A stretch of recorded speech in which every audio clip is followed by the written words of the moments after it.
Hello 5th class, this is page 134, question 3, part B. Tony spends 1/3 of a full day at work.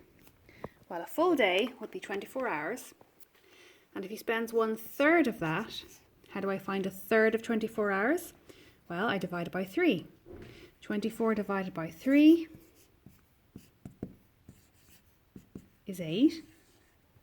So he spends 8 hours at work.